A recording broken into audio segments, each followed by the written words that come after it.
Israel ప్రతీకార దాడులతో Hezbollah, Hamas సంస్థలకు చెందిన కీలక నేతలు చనిపోయిన విషయం తెలిసిందే.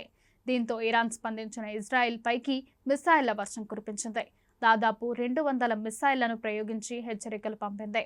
దీంతో మధ్యప్రాచ్యంలో ఉద్రిక్తతలు నెలకొన్నాయి. ఇరాన్ దాడిపై ప్రస్తుతం ఇజ్రాయెల్ మౌనంగా ఉన్నప్పటికీ ప్రతీకార దాడులు తప్పకుండా చేస్తుందని ఆందోళన వ్యక్తమవుతున్నాయి. ఈ నేపథ్యంలోనే అమెరికా మాజీ ప్రెసిడెంట్, ప్రస్తుతం మరోసారి పోటీ పడుతున్న అభ్యర్థి డొనాల్డ్ ట్రంప్ తాజాగా స్పందించారు.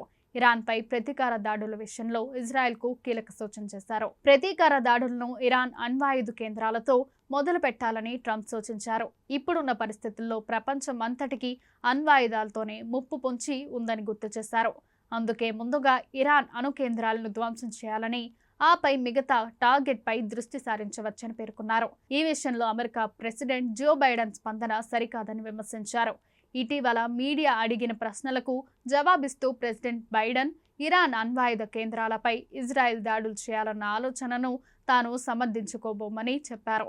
దీనికి ట్రంప్ తప్పుపట్టారు. ప్రపంచానికి ముప్పు పొంచి ఉన్న నేపథ్యంలో ముందు అణు కేంద్రాలపైనే దాడి చేయాలని ఇజ్రాయెల్కు సూచించారు.